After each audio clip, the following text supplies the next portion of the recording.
Assalamualaikum viewers, welcome to Medical Health TV official, where we will provide you with the latest information about health and medical knowledge. So don't forget to like, subscribe, and hit the notification bell to stay updated. Let's start our today topic. Our today topic about corneal opacity. First of all, हमारे पास definition है. Corneal opacity literally means loss of normal transparency of cornea due to scarring. कि हमारा जो cornea है उसकी normal transparency loss हो जाती है. किस वजह से लॉस होती है? Due to scaring. स्कैरिंग की वजह से लॉस हो जाती है.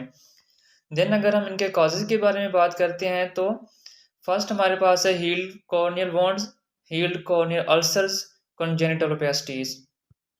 रिस्क फैक्टर्स कि कौन कौन से रिस्क फैक्टर्स हो सकते हैं कॉर्नियल ओपेसिटीज के.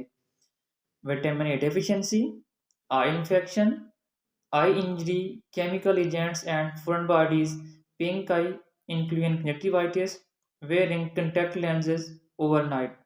कि ये जो हमारी कॉर्नियोपैस्टीज है विटामिन ए डेफिशिएंसी की वजह से कॉज हो सकती है. आँख में कोई इन्फेक्शन है उस वजह से भी हो सकती है.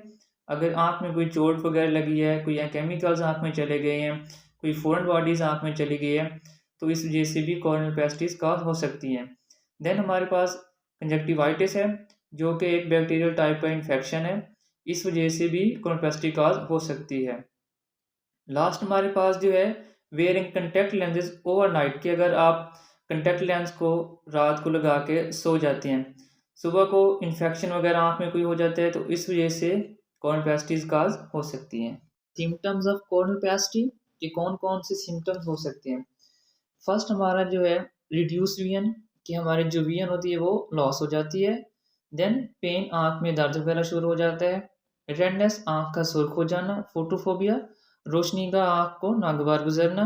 Certain areas of eye appearing cloudy and milky, कि आँख के कुछ हिस्सों का क्लोडी और मिल्की शो होना. Now the types of corneal opacity. First nebular, second macular, third leucoma and adherent leucoma, fourth anterior staphyloma. So first, nebula. It is a very thin, insignificant corneal scar which results from scarring involving Bowman's layer and superficial stroma. कि जो हमारा nebular corneal opacity होती है ये very thin और insignificant corneal scar होते हैं जो कि हमारे कॉर्निया की Bowman's layer and superficial stroma को इन्वॉल्व करती है. देन हमारे पास मैक्यूला है. It is a semi dense corneal opacity which results from scarring involving anterior half of the corneal stroma. कि ये सेमी डेंस कॉर्नियल ओपेसिटी है जो कि हमारे कॉर्निया के anterior half of the corneal stroma को इन्वॉल्व करती है.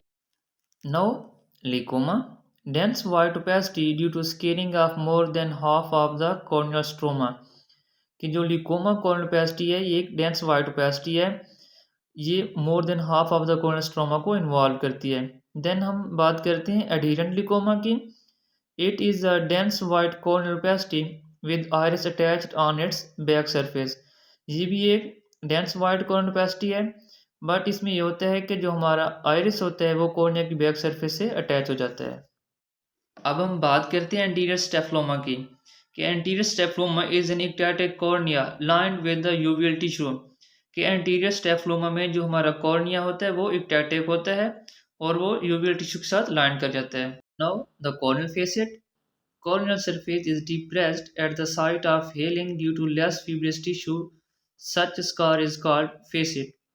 जैसा कि आप इस तस्वीर में देख रहे हैं जहाँ पे फेसेट शो हो रहा है, ये डिप्रेस्ड एरिया फेसेट कहलाता है. ये उस वक्त काज होता है जब आपका कॉर्नियल अल्सर्स हील तो हो जाता है बट उसमें जो फिब्रस टिश्यू होता है वो सही से डेवलप नहीं हो पाता और जो कॉर्नियल की सरफेस होती है वो अनइक्वल रहती है, डिप्रेस्ड रहती है. इस डिप्रेस्ड एरिया को हम फेसेट कहते हैं. देन हमारे पास क्रेक्टासिया. क्रेक्टासिया एक ऐसी कंडीशन है जिसमें हमारा कॉर्नियल कर्वेचर इंक्रीज हो जाते हैं at the site of opacity due to weak scar. Keratectasia में जो हमारा कॉर्निया होता है वो थिन होने के साथ साथ बाज हो जाता है. देन ये इरेगुलर एस्टिग्मेटिज्म कॉज कर सकता है जिसकी वजह से विजन में डिस्टॉर्शन होती है. Now the treatment of corneal opacity. First phototherapeutic keratectomy, जो कि एक लेज़र प्रोसीजर है, और इसमें हम जो लेज़र यूज़ करते हैं वो एग्जामिनर लेज़र होती है, जो कि हम नेबुला को ट्रीट करने के लिए परफॉर्म करते हैं।